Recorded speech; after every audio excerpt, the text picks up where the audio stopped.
julle. Ek wil vandag bietjie met julle gesels oor iets wat vir my nogal redelik interessant was in my lewe en iets wat ek geleer het redelik vroeg in my lewe. En dit is daai konsep pas op waarvoor jy wens.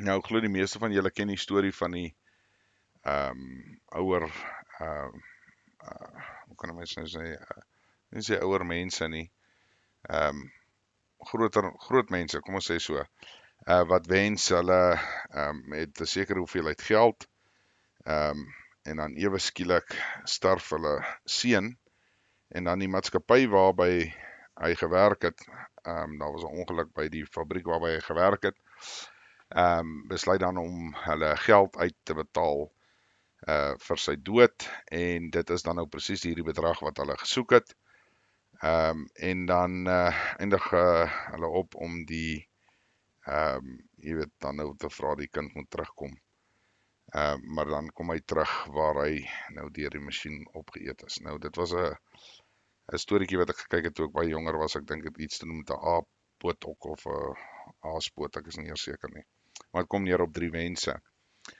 So die hele konsep vir my is 'n mens moet baie mooi besop waarvoor jy wens. En as jy nou weer kyk na teruggaan in die Bybel toe en jy vat dit op begeerte op die einde van die dag, so begeer jy daai ding, en hoekom begeer jy hom ensovoorts. Nou,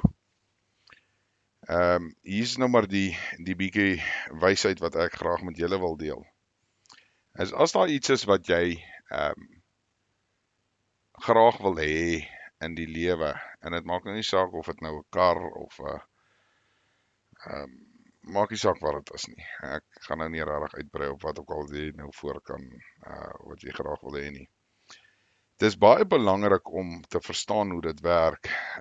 Jy kan vra vir hierdie goed, en soos wat dit nou maar in die boek ook staan, jy kan die Vader vra, en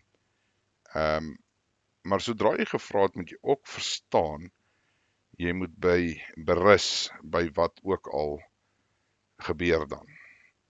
En ek hoop dit maak sin wat ek sê. Jy weet, as jy, om nou 'n eenvoudige voorbeeld te gee, as ek graag,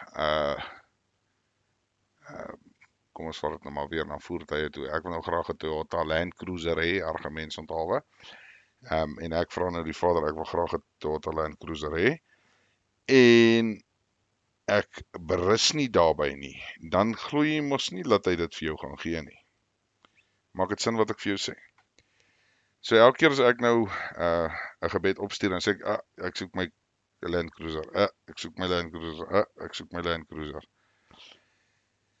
En mens moet verstaan, dis nie hoe dit werk nie. Op die einde van die dag, jy kan vra vir iets, en dit sal wel vir jou gegee word, as jy dit eerstens verdien, en tweedens op weer 'n keer, en hier is die groot ding, op die Vader se tyd, nie noodwendig jou tyd nie. So, om nou weer terug te kom na pas op waarvoor jy wens,